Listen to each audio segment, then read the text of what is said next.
where we should draw breath and understand the constitutional significance of behaving in such a way as we are tacitly allowing the guillotine to enter our house. And I hope that would never happen, my lords. My lords, I hear noble lords opposite saying I'm facing the wrong way. I'm facing the right way, my lords.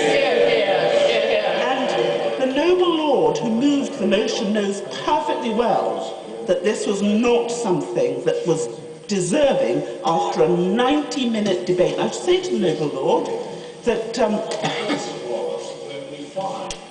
that the proceedings on Monday into Tuesday morning were an organised filibuster. Nonsense! Withdraw. Well, my lords, can I just make... Withdraw. Noble Lord, I was not talking about whatever happened on the last occasion. The noble Lord, Lord Strathdown, raised his objection. It was put, and a number of us, my lords, thought it shouldn't have been. But so it was. Exceptional, the first time in 20 years. To do it again today, after a 90-minute debate, was not right. And the noble Lord knows that very well indeed. Here, here, here, here. My lords, I think that we do have to do some rather simple and clear talking among ourselves.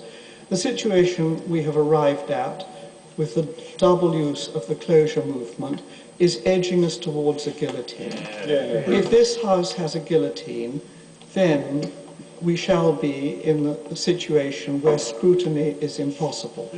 I think scrutiny has become impossible during the course of the debate on this bill.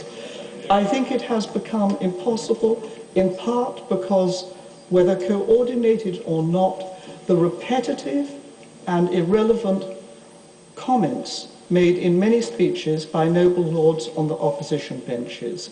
This too, I believe, is an abuse of the procedures of this House. And I also believe that the resort to the motion for closure with its implicit guillotine is an abuse of the process of this House. As a crossbencher, I can only beg the leaders both of the opposition and the coalition to remember that their loyalty to this House stands above their loyalty to more partisan issues.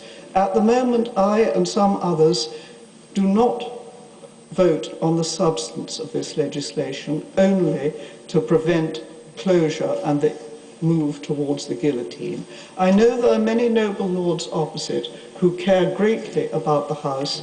I hope that they will discuss with their colleagues why the repeated use of the motion for closure is going to prove destructive. It ends up not as an argument for an elected versus a non-elected House or for a hybrid House. It ends up as an argument for unicameralism.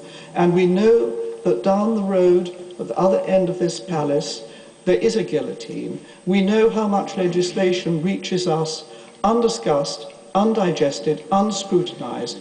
We know that the function that we try to carry out is a really important function, not the grandest, but essential.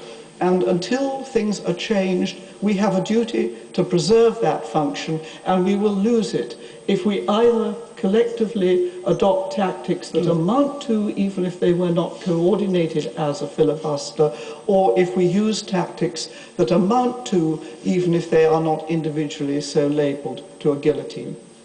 My lord, I have not spoken